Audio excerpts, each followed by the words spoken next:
शर्म नहीं आती इन लोगों को झूठ बोलते हुए? यार ये हमारे दायरे के लोग हैं। भारत में किसी भी सैन्य लक्ष्य पर हमले का उचित जवाब दिया जाएगा। हमारी आर्म फोर्सेज ने कल जो कार्रवाई की है, ऑपरेशन सिंदूर से भड़के पाकिस्तान ने भारत पर अटैक करने की कोशिश की, लेकिन देश की मुस्तैद फौज ने पाकिस्तानी हमले की इस कोशिश को फेल कर दिया। सेना ने अपने आधिकारिक बयान में बताया है कि पाकिस्तान ने अवंतीपुरा, श्रीनगर, जम्मू, पठानकोट, अमृतसर, कपूरथला, जालंधर, लुधियाना, आदमपुर, भटिंडा, चंडीगढ़, नल, फलौदी, उत्तरलाई और भुज में अटैक की कोशिश की थी। आखिर कैसे भारतीय फौज ने पाकिस्तानी अटैक को फेल कर दिया? आखिर वो कौन से सिस्टम थे जिन्होंने हमें आधी रात को पाकिस्तानी अटैक से बचा लिया, हमारे आर्मी बेस को सुरक्षित रखा? इस बारे में विस्तार से बताएंगे। आप आखिर तक बने रहिए।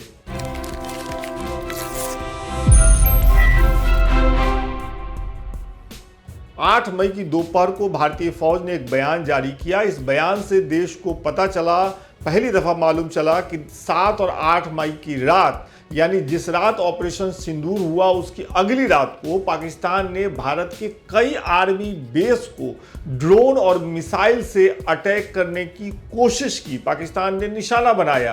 पाकिस्तान की इस हरकत को संयुक्त ड्रोन विरोधी प्रणाली और एयर डिफेंस सिस्टम ने फेल कर दिया। 7 से 8 मई 2025 की रात को पाकिस्तान ने उत्तरी और पश्चिमी भारत में स्थित कई सैन्य ठिकानों को, जैसे कि अवंतीपुरा, श्रीनगर, जम्मू, पठानकोट, अमृतसर, कपूरथला, जालंधर, लुधियाना, आदमपुर, भटिंडा, चंडीगढ़, नाल, फलौदी, उत्तरलाई और भुज पर ड्रोन और मिसाइलों से हमला करने का प्रयास किया। इन हमलों को इंटीग्रेटेड काउंटर यूएस ग्रिड और वायु रक्षा प्रणालियों द्वारा निष्क्रिय कर दिया गया। इन हमलों का मलबा कई स्थानों से बरामद हुआ, जो कि पाकिस्तानी हमलों का प्रमाण है। Bharat S-400 air defence system use करता है। ये हमने रूस से खरीदा है। Total 5 squadron S-400 air defence system की खरीद हुई थी। 3 स्क्वाड्रन मिल गए हैं, 2 मिलने वाले हैं। एक स्क्वाड्रन में 2 S-400 एयर डिफेंस सिस्टम होते हैं। इसका मतलब ये हुआ कि फिलहाल हमारे पास 6 S-400 एयर डिफेंस सिस्टम हैं। 3 अगले साल तक मिलने की उम्मीद है, ऐसी जानकारी है। इस एयर डिफेंस सिस्टम के लिए भारत ने रूस को $5.43 अरब दिए। S-400 एयर डिफेंस सिस्टम दुनिया का सबसे घातक और शक्तिशाली एयर डिफेंस सिस्टम है। जब ये सिस्टम भारत से रूस आया तो यहाँ इसका भारतीय नामकरण भी हुआ और इसको कहा जाने लगा सुदर्शन चक्र। इस एयर डिफेंस सिस्टम की रेंज 40 से 400 किलोमीटर तक है। यह अमेरिका के F-35 लड़ाकू विमान को भी मार गिराने में काबिल है। यह सिस्टम एक साथ 300 टारगेट्स को ट्रैक करता है और जिस मिसाइल को एक बार पहचान लेता है उसे धूल चटाकर ही दम लेता है।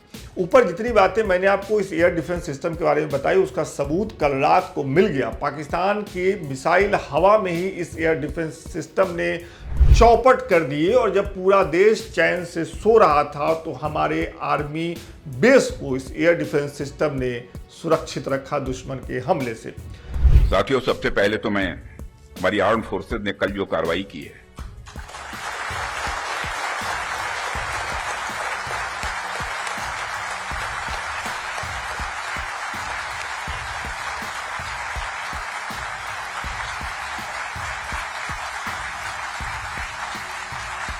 और जय हिंद, जय हिंद, जो शौर्य और पराक्रम दिखाया है उसके लिए मैं हृदय से बधाई देता हूं। पाकिस्तान और पीओके में जिस तरह से हमारी आर्म्ड फोर्सेस ने टेरर कैंप्स को नेस्त नाबूद किया है, वो हम सब के लिए एक गौरव का विषय है।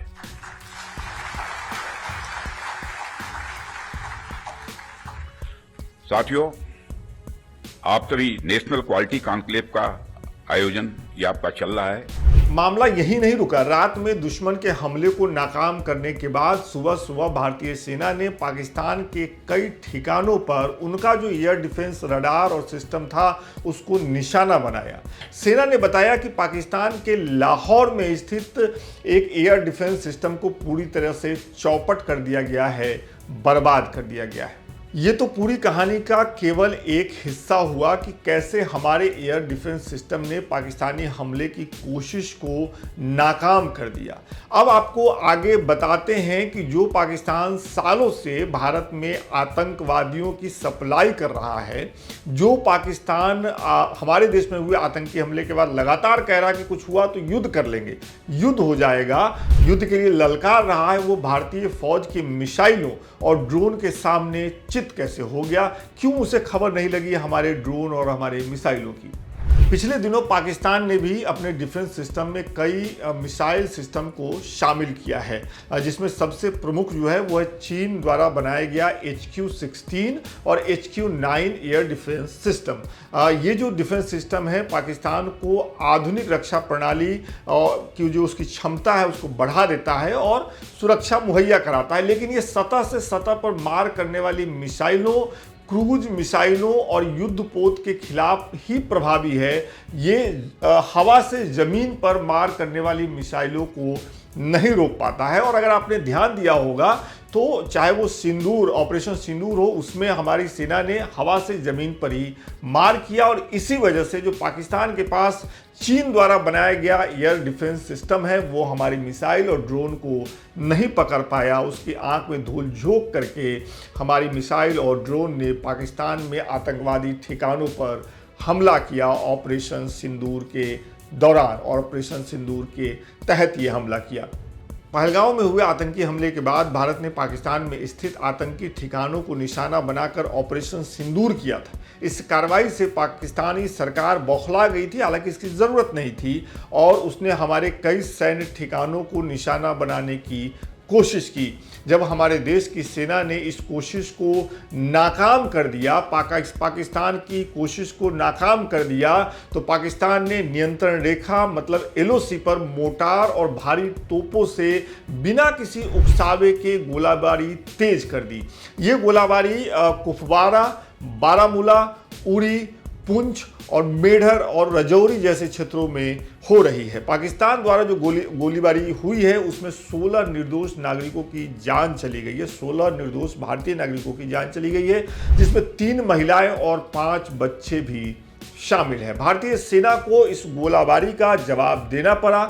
दोनों देशों के बीच जो तनाव है वो चरम पर है, और इस तनाव के बीच चीन के विदेश मंत्रालय ने बयान जारी करके दोनों देशों से संयम बरतने के लिए कहा है। चीन ने कहा है कि भारत पाकिस्तान दोनों को संयम बरतना चाहिए।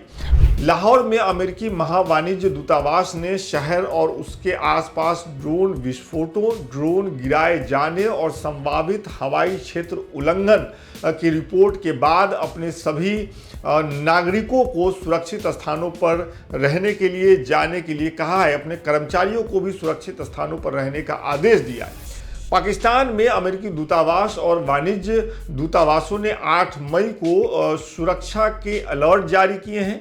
इसके अलावा अमेरिकी दूतावास ने पंजाब में अमेरिका के कर्मचारियों के मूवमेंट को रोकने की बात भी कही है। उन्होंने ऐसा कहा, और इसके पीछे ड्रोन हमले और ड्रोन गिराए जाने की संभावना को बताया गया है, कारण बताया गया है। तो ये थी पूरी खबर। भारत और पाकिस्तान के बीच तनाव चरम पर है। आपने देखा कैसे भारत ने जब आतंकी ठिकानों पर हमला किया उसके बाद पाकिस्तान गुस्से में आकर के उसने पहले हमारे सैन्य ठिकानों को निशाना बनाने की कोशिश की, और जब उसकी ये कोशिश हमारी फौज ने नाकाम कर दिया, उसे रोक दिया, तो भारतीय फौज LOC पर गोलाबारी कर रही है। इस पूरी घटना के बीच में भारतीय नागरिक, भारतीय जिम्मेदार नागरिक जो कर सकते हैं वो ये कि सही जानकारी अपने तक रखिए, अफवाह से बचिए और मिलजुल कर एक देश के तौर पे खड़े रहिए। ये मौका है, देखिए, जब देश का विपक्ष और देश का सत्ता पक्ष एक साथ खड़ा है तो नागरिकों को तो मिलजुल कर एक साथ खड़ा रहना ही चाहिए। इस खबर में फिलहाल इतना ही।